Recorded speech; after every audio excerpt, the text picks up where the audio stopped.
The open sea, its mystery and beauty have always been irresistible. But when the ocean turns, it shows no mercy. Mayday! Mayday!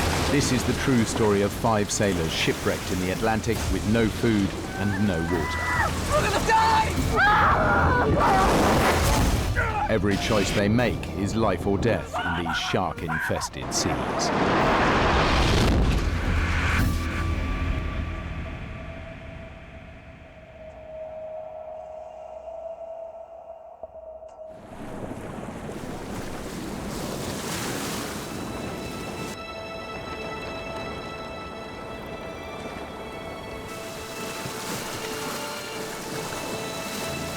The brand new 58-foot luxury yacht Trashman surges through the Atlantic. Her owner made his millions in the rubbish business, and a hastily assembled crew who've never sailed together before are delivering the yacht to his home in Florida. The 6-day voyage begins in Bar Harbor, Maine. The crew will sail 1,300 miles down the eastern seaboard of the United States to Fort Lauderdale.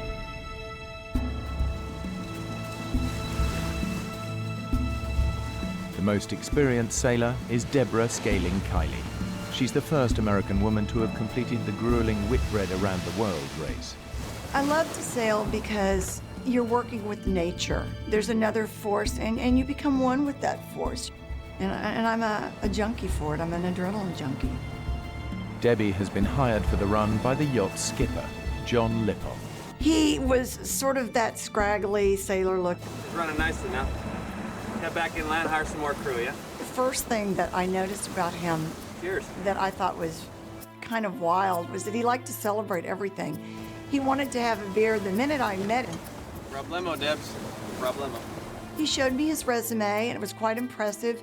He had actually been on a boat called Black Knight, which was the committee boat for the America's Cup. And you know, to be the skipper of that boat, you can't be all bad. You got to be a pretty good boatman. Is everything all right? John's brought along his girlfriend, Meg Mooney. She's no sailor, just along for the ride and looking forward to parties, calm waters, and sunshine.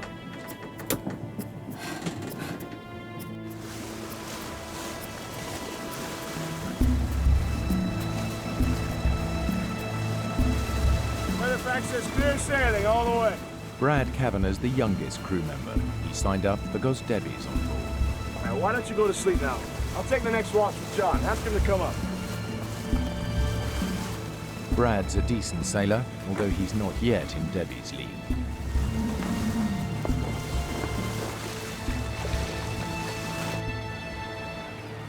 The Trashman heads inshore to Annapolis, Maryland, to pick up the final member of the 5-man crew, an English sailor who's a friend of Brad's. Debbie, this is Mark Adams. Hi. Debbie here did the last Whitbread. Is that right? That's right. I'm better know what your job was. I didn't like his condescending, chauvinistic attitude. Every minute that his mouth was moving, he was saying stuff just to be outrageous and to get people going. That was his MO. When we left Annapolis, I was in heaven. I was on the big version of my parents' boat with these nice new people heading to Fort Lauderdale, and I couldn't have been happier. There's something about pushing off and being back on the ocean.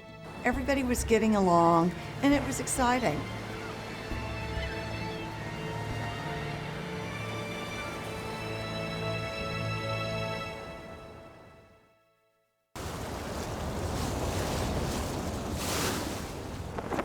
The first day is an easy sail.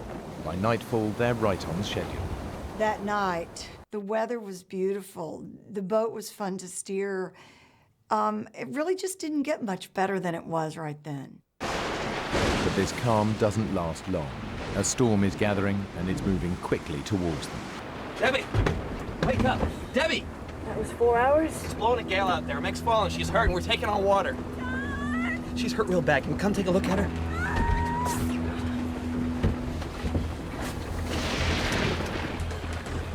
Where the hell did this storm come from? Usually if it's a squall, it comes in and it blows through and it's over. But this was not a squall. This was something that was building momentum. I couldn't believe the conditions had deteriorated so much.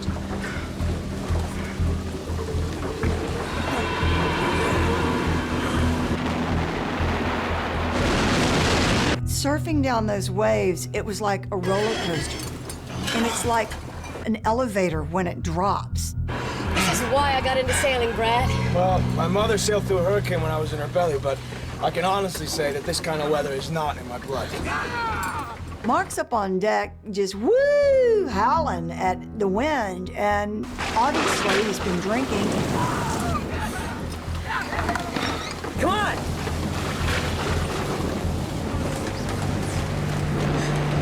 Better help her. She fell on her back. Well, I'll take a look. Meg had gone up on deck, and when the boat fell and wiped out, her tether didn't keep her from falling. I was like, what was Meg doing on deck to begin with? She has no business out in this kind of weather. Debbie, leave it. Just help her, okay? But John... Debbie, for once, would you just do what I say? She rolled over slightly, and you could see the bruising begin, and it was all through the kidney area. I could just tell she was in so much pain. I want to go home, John. Take me home. Okay, I'll get some help.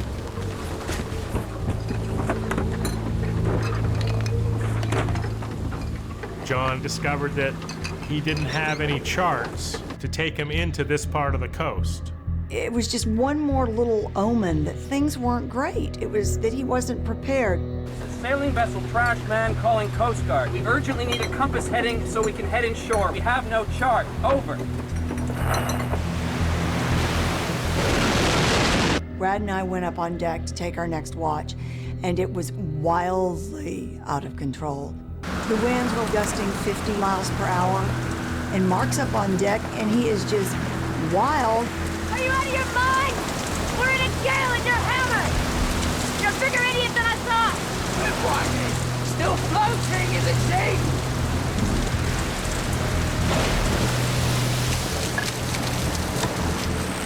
The Coast Guard advised us that we should go to Wilmington, North Carolina. But when we altered course and headed into the coast, those waves just started smashing into the boat and impacting us. And it was like one of those amusement park rides that, you know, kind of jerks you up, but it wouldn't go over and jerks you up. The yacht's sails are ripped off in the storm, so John turns to the engine in a last-ditch attempt to power through the waves. The alarms all went off and the engine overheated. The engine was gone, and that was the end of our ability to charge the batteries. We were quickly going to be running out of power to speak to anybody from off the vessel. Now we had no engine, no sail, and we were just floating out there in the ocean. Not knowing what else to do, John makes a decision the others find hard to take. He radios for help. Yes, we're running on emergency power. We need assistance immediately. We're in trouble. Our engine is down. Our sails are damaged. We need immediate rescue. Over. Need rescuing. I'd never been on a boat that had requested assistance, and it was really odd for me because it was like giving up. But John's big issue there was getting Meg off the boat. You have no right calling the Coast Guard. He's a skipper, Mark. He called the shots. Don't forget that. He was angry. You know, he believes that a sailor should be self-reliant and only that, you know, only wusses would call the Coast Guard. Uh-huh. Roger that. 2 ships, Exxon, Huntington, and Gypsum King. 4 hours away. Since the 2 merchant vessels are the closest ships to the trash man, the Coast Guard requests that they head towards the yacht to assist. Help is at last on its way. It gave us this false sense of security, and I think that's probably the kiss of death. They will rendezvous. Roger that. Over. Come in, please, Coast Guard. This is Trashman. Are you still there? Over. Anybody there? Anybody there? Over. Anybody? Anybody? Powerless, the yacht is battered by the enormous waves. But after 12 hours on watch and with help on its way, Debbie and Brad decide to get some rest. I crawled in. I was so exhausted. And I can hear Mark whooping it up and howling at the wind. Woo! There was that brief moment. I thought, God, we ought to be on deck. And then I thought, you know what? It's not my problem now. I gotta get some sleep. But you really can't sleep in that situation. You can just try and rest, and having all that time on your hands, your mind can just take you all sorts of terrible, terrible places. I was just lying there and feeling like the boat was going to break apart. Without sails or an engine, the yacht's almost impossible to steer. So Mark ties off the helm and heads down to sleep. Brad lies awake, ill at ease, as the situation begins to get much worse. One of these times we got to the top of one of these waves, and it crested and broke, like at the beach, like Hawaii 5-0. And the boat fell off the top. You know, we were in free fall. And then we impacted against the window. And the window just smashed out, and the water just poured in. Debbie! Debbie! We gotta get out of here! Go, let's get out of here! Go! Here's the boat sinking, and we're scrambling to get to the deck, and I hear John over here going, Mayday! Anybody! Mayday! Mayday! We're sinking! We're sinking! We're sunk! Anybody! and I get up on that deck, and it was just like a slow motion drink. I don't even know how to describe it. It was just gray, and it was crazy, and it was tumultuous. And I look around, and there is nothing. And we're going down, and we're going down fast.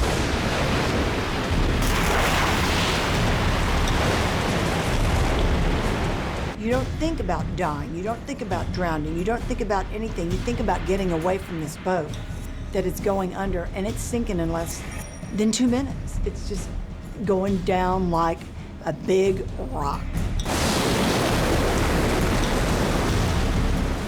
Mark frantically struggles to undo the pressurized canister holding the life raft and survival gear.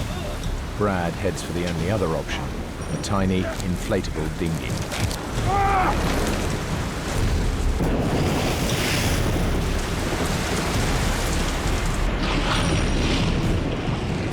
I swam after the dinghy, kicking off my sea boots and my foul weather bottoms, thinking, my dad's gonna kill me. I've just let his boots sink. And then thoughts of my mother and how horrified she was gonna be, and how sad that when she learned that I had died there in the ocean.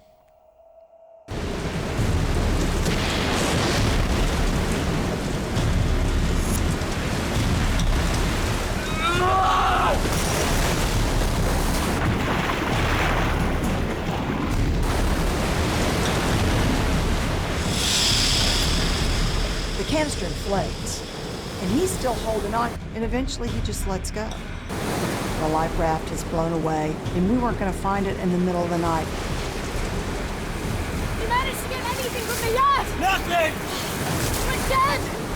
Inside that life raft was everything that we needed to live, to survive what we were going through.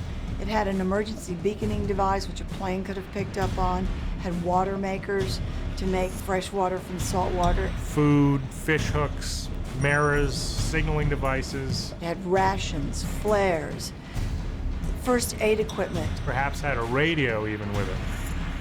And in that rubber Zodiac dinghy, we had absolutely nothing. Absolutely nothing. I'm so sorry I lost the life raft! Our chances for survival were 0.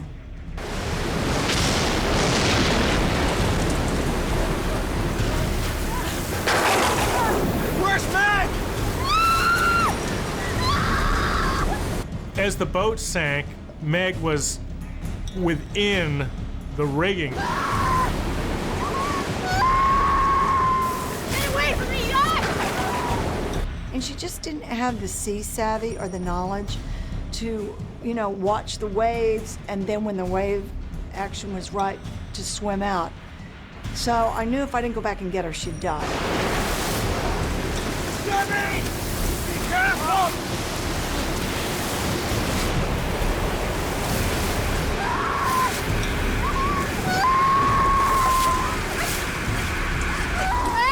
You gotta keep your head, okay?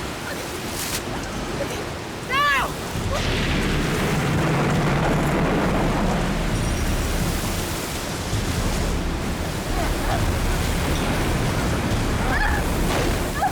We're all gathered around the rubber Zodiac dinghy, and I remember watching Trash Man as the last little foot of her mast slipped under the water, and it was the most devastatingly lonely feeling that I've ever felt in my life.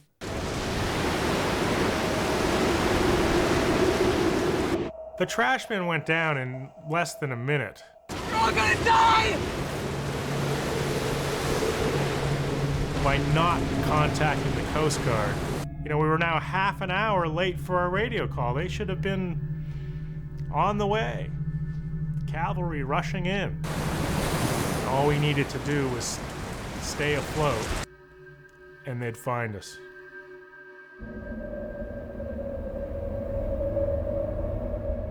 The next day, when the sun finally came up, the sky was overcast and gray. The air temperature being 40, we would definitely succumb to hypothermia. Let's get under the dinghy! There's a shelter!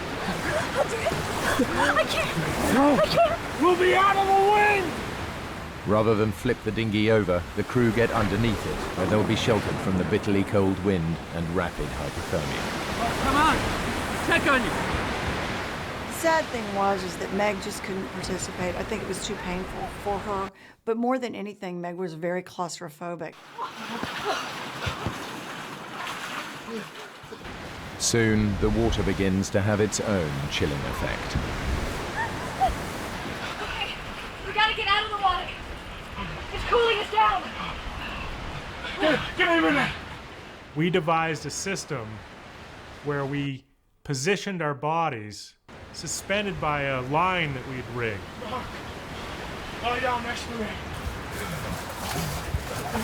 You two, lie on top of us. By stacking ourselves like a bunch of fuel rods at a nuclear power plant or a bunch of logs in a fire, we were able to share our body heat and to keep ourselves warm.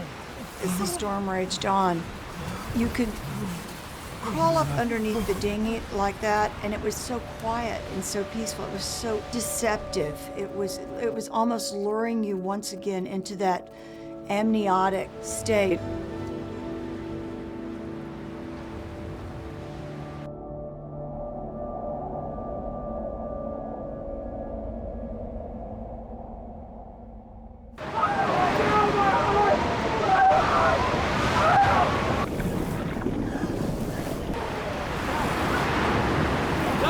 Help me! Help me! It's happening hard as Right! Call 911! When John started talking about his heart pains, I knew immediately he was probably just hyperventilating because the air would get very thick under the Zodiac dinghy. Please, get him into the dinghy! The wind was like 40 degrees and it was blowing like 90 knots. And we decided we would flip the Zodiac dinghy over and we lift Meg in.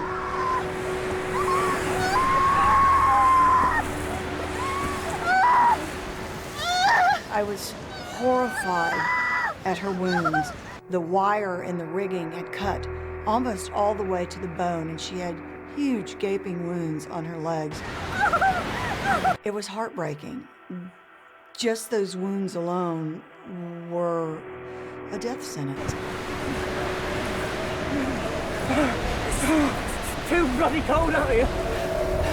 Let's turn it back over. We're gonna freeze to death. Look, man, you want to go back in the water, help yourself. There's a whole ocean out there.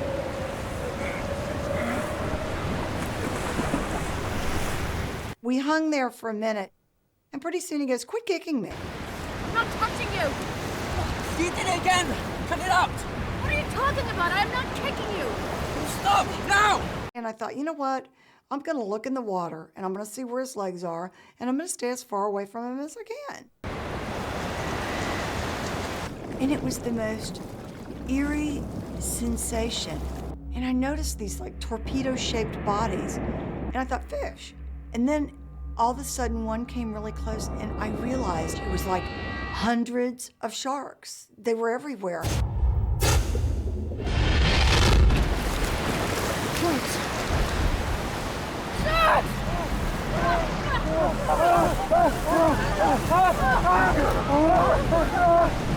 And just the minute we got in, fins just everywhere in the water. And I don't mean like 2 or 3, I mean 10, 20, they were everywhere. Every shark in the ocean! I've never seen so many sharks in my life, not in my entire trip around the world. It was the most frightening feeling I've ever felt. To this day, I don't know why the sharks didn't attack us that night, with all of us treading water, with Meg's legs bleeding. Mark, I'm warning you! Do not hit a single shark with that! Are you out of your mind? What do you think's what? You're gonna calm them down? Give me that! Our biggest threat was not just the coal, but a wave breaking underneath us and flipping the Zodiac over and dumping us back into the shark-infested water. So what we had to do is devise a system to try to slow the little rubber Zodiac down. Hey, Debbie, do you think maybe we can make a sea anchor out of this thing? Stabilize this tub?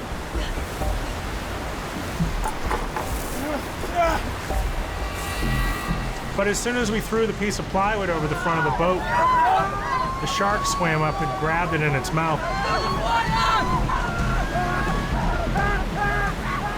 These were not little sharks. And this one was big enough to pull a 13-foot rubber Zodiac dinghy with 5 people in it, which is at least, what, 700 pounds, wildly through the water.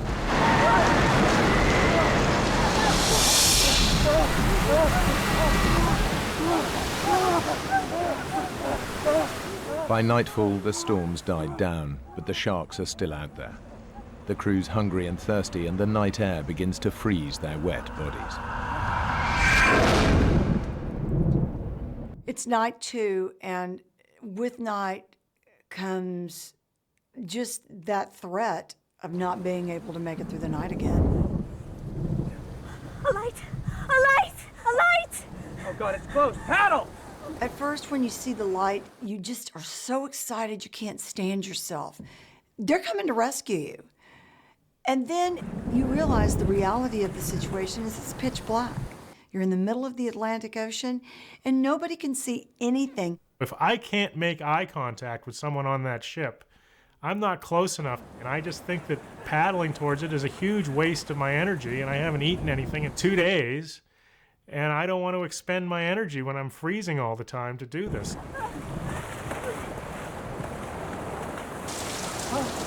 The craving for water is like nothing I've ever felt. It's as if every cell in your body needs it and it's crying out for it. You haven't had water in 24 hours, almost 48 hours. But all I got was the wind blowing through my mouth and actually drying my mouth and my tongue more than the moisture coming in from the rain. Damn! It was as if God was spitting on us, laughing at our situation. All of a sudden, we remembered about the ship, and we looked out, and the ship was gone. Maybe that was a chance for survival. It's the ultimate despair. And at that point, I just couldn't take it. I felt that I was being teased by the environment and by the powers that be. Oh, I stood up and I gave God the finger, started, saying, what are you doing to us? You're gonna make it rain, let it rain so we can get some water. The last thing you wanted to do is curse God, because that was about the only chance we had for survival. I don't want to die. The ship has gone, but some unwanted guests refuse to leave. There was always a fin somewhere. They were always bumping into the raft and pushing us around. Then they'd go away for a while, and just about the time you think that they'd gone away, they came back again. The situation was going from bad to worse to nightmarish. Day 3, and the crew of the Trashman are still adrift in the Atlantic, suffering from dehydration, infection, and the fear that they'll never be found.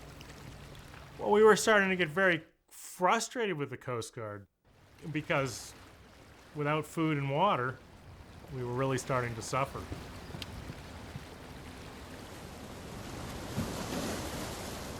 Hey, do you think a ship will rescue us before the Coast Guard finds us? Coast Guard's on its way. Yeah, sure, of course. Coast Guard's on.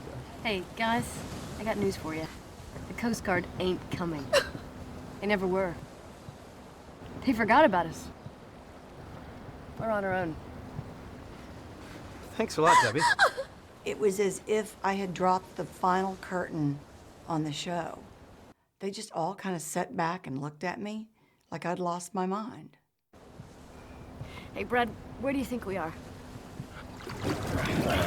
Well, from roughly where we went down, we're anywhere between 35 and 135 miles off the coast. What? Is that far?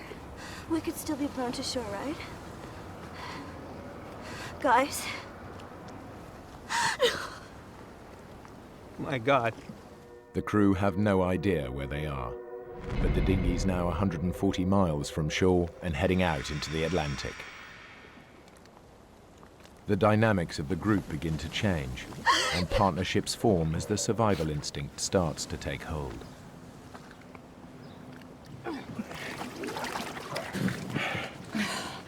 What are we gonna do? I don't know. I'm so sorry I got you into this.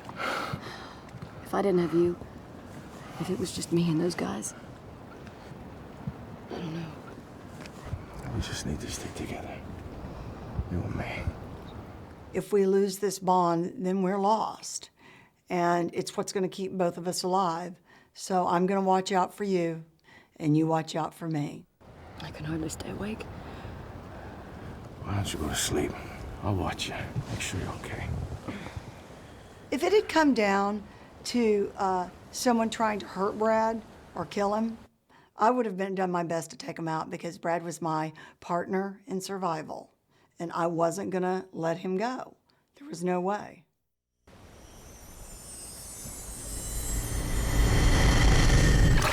The bottom of the boat was fetid. It had a mixture of urine and blood and pus.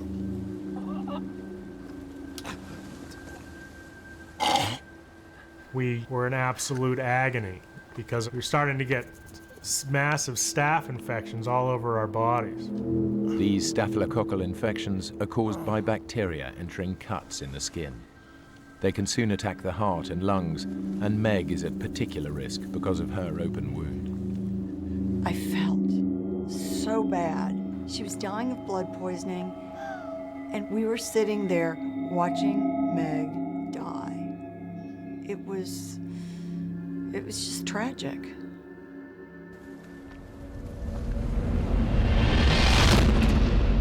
Night 3, with all the infection coming on, and the starvation setting in, we all were getting very delirious.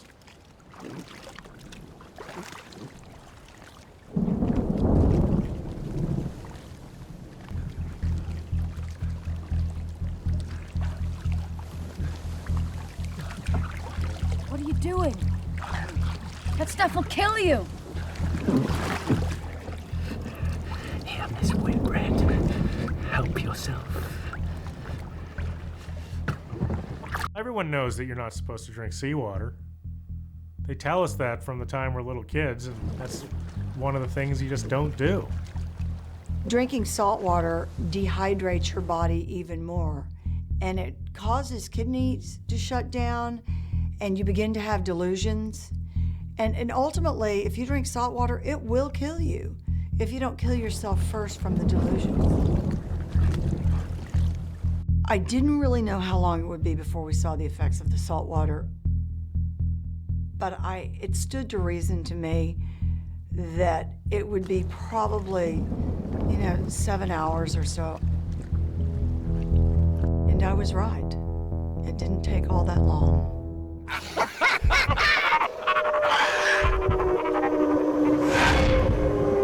It's too hot.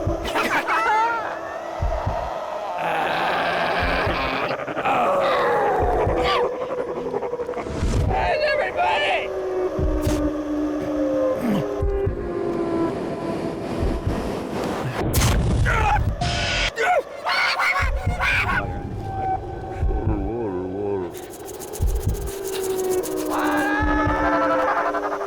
Come here.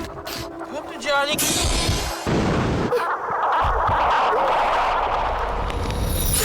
Where's everybody? It was just like I was watching some crazy play. I want my bags! Wait. I see land. I see land! I see land!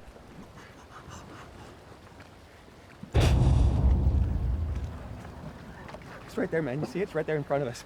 We're just off Falmouth, Meg. We'll go to the hospital where my mom works. She'll take care of us. We're in the middle of the Atlantic Ocean. We're nowhere near Falmouth. That's total crap, man! It's over there. This went on all day long. Oh, I want my cigarettes. I need one now. The monotony of it was starting to drive me crazy. I'm just gonna get my car. We're in the middle of nowhere. You guys bring the boat in, and I'll go get the car. There is no car, John.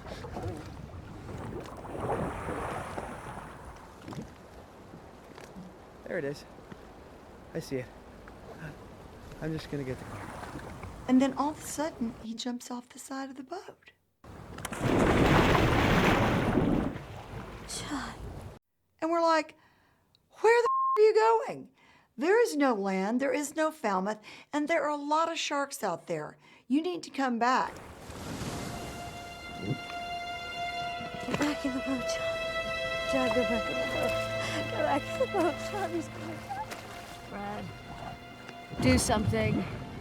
I can't. I just don't have the energy, Debbie. Look how far away he is. There's just physically not enough strength in me to force him not to go.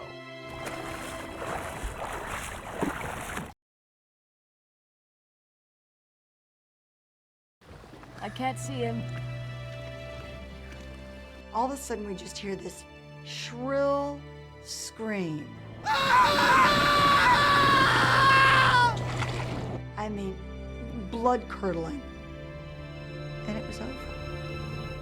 And then silence. And it was like there was no crying. There was no nothing. Meg just said, He's gone. there wasn't any doubt what had happened to him. The sharks got him. The sharks never left.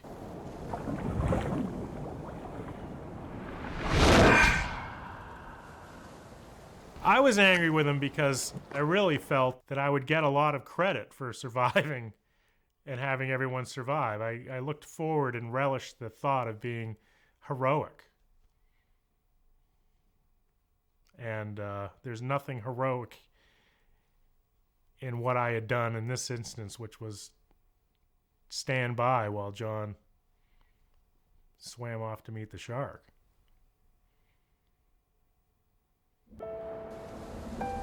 The 4 remaining survivors of the trash man cling to life as they drift helplessly in the Atlantic. The sharks have just claimed their first victim, John, the captain. After John went over, we all just sort of sat back for a while. I think everyone was so shocked. And Meg was crying, but she wasn't sobbing. She was so sad. And she was so sick.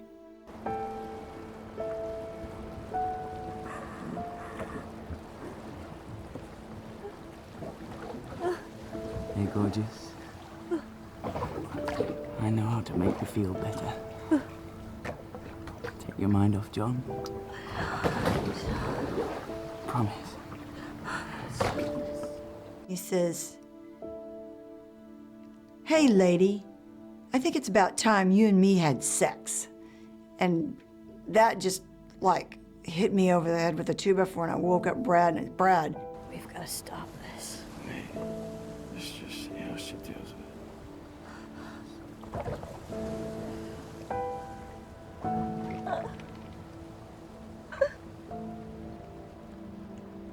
Right.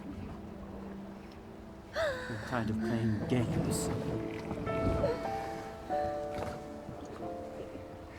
I'm just going back to the 7-Eleven to get some more beer and cigarettes. Mark, you're not going to the 7-Eleven for anything. You know we're in this dinghy, don't you? I'm just going over for a minute. Just to stretch my legs. And get rid of the cramps. Just for a moment.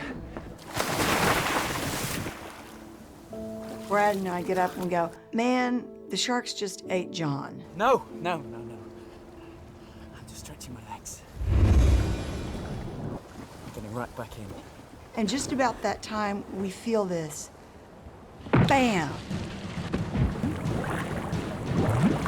And then we feel a bam again.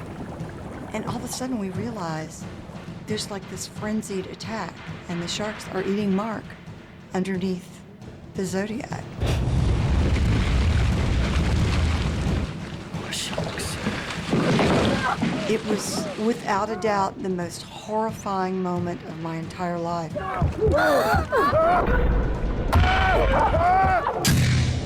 The sharks now had a taste of what they'd been following for days, and they wanted more. So they tried to tip the boat over with Meg, Debbie, and I in the raft. What would it feel like once they began to drag you under? What would it feel like with that first bite? And maybe it would be better if we jumped over and drowned ourselves so we would never have to feel it. And it lasted for what seemed like an eternity, like hours.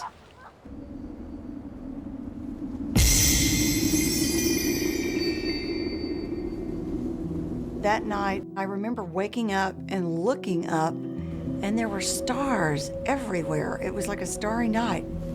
And then I began to hear Meg moan in the dinghy.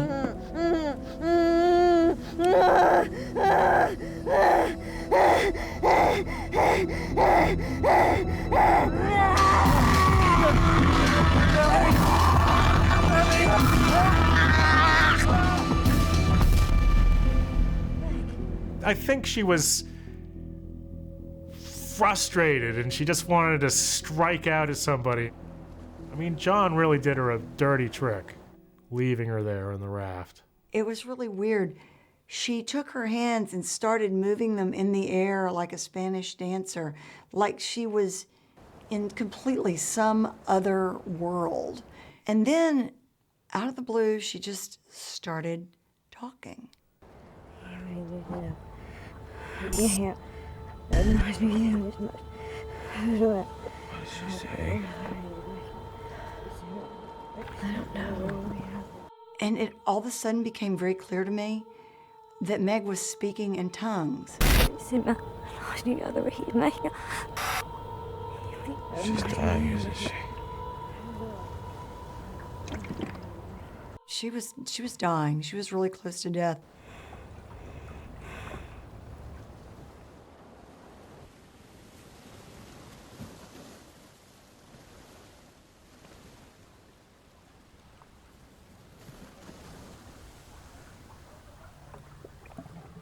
Meg?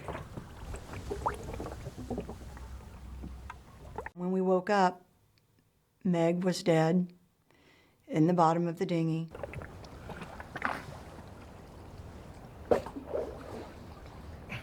All that fetid mixture that was left over from the seaweed and the urine and the pus and... Debbie. Should we eat her? We were starving, and you've heard of cannibalism at sea, and are we gonna, nourish ourselves by somehow figuring it out how to butcher her and eat her, or what are we going to do? Ugh. She's too infected, Brad. We have to get rid of her. hungry. My stomach's twisting in pain. You're right.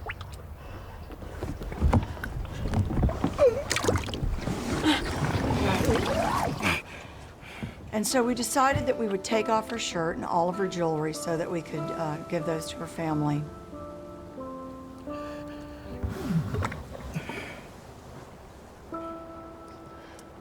I got really mad at Brad because he was like, I can't get the ring off. I'm like, get it off. It's not like you're gonna hurt her. Just take it off and get it off.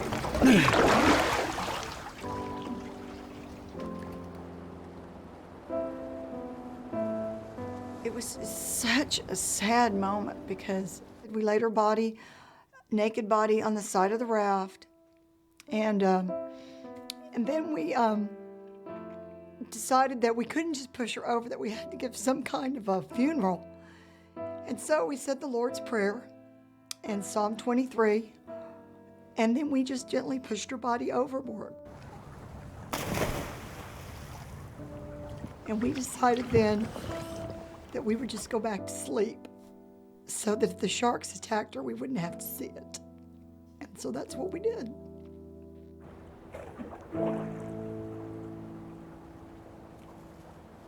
People can argue that it was a physical thing that killed Meg, but I think it was John abandoning her and making her despair that killed Meg.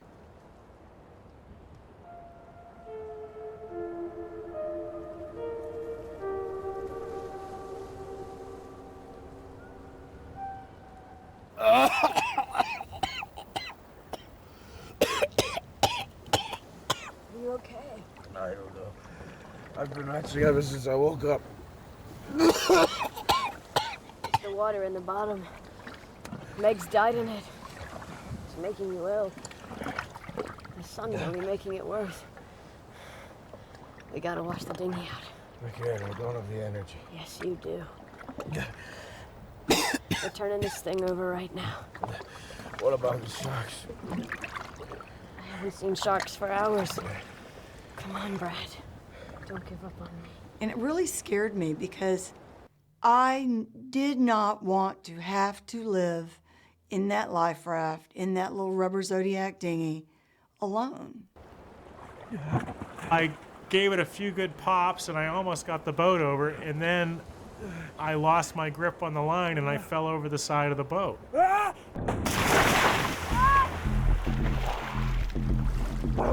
Jimmy!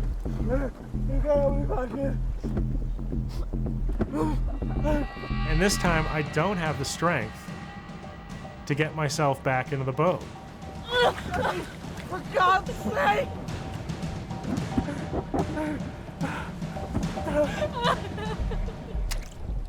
I sobbed. I felt like I had just doomed Brad to death. If the sharks showed up, we were screwed. And I just went on and I just burst into tears and I fell back against the seat and I couldn't do it. I could give a crap about what Debbie's thinking this time. She's just sitting there being completely useless, and I'm still alive, and she won't help me climb in the raft. For God's sake!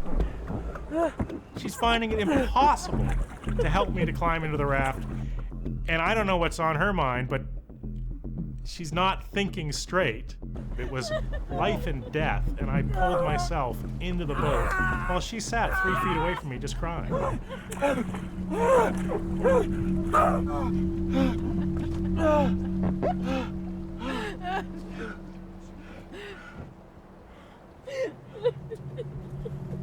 We were each at one end or the other of the raft.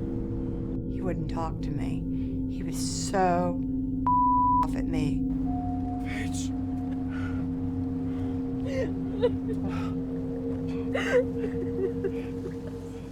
I'm so sorry, Brad. I just want to relax because of all this death that's been happening for the past 12, 15 hours. And as soon as I take a break, I look at the horizon, and there's a ship coming straight at us. Debbie. I'm gonna make it up to you. Let's catch fish. We're going to survive. Debbie, there's your ship. I had heard it was a ship so many times. I just didn't. Big deal. It's a ship. They're not going to see us. Turn around. Look how close it is.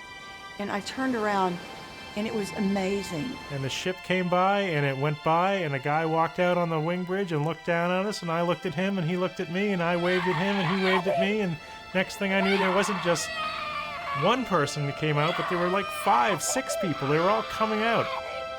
They threw all their life-saving equipment out at us, and Debbie jumps off the boat, and I'm like, God damn it. You know, don't leave your friend Brad here all alone. What? No goodbyes? Nothing?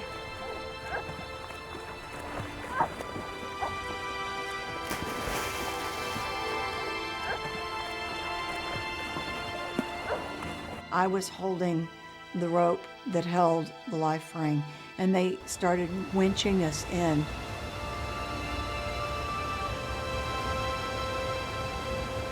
And then a big sailor picked us both up. And when they finally hand me off to the last guy, he just gently lays me on the deck, and I realized that they were Russian. And I didn't care. It was, I didn't care where I was going. I didn't care who these people were. I was lying there, and Brad was there, and we were alive.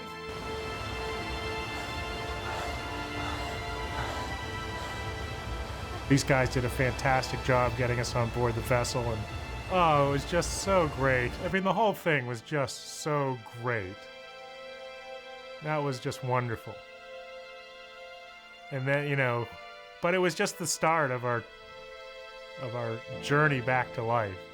There's never a day that you're more thankful for life than the day you almost die.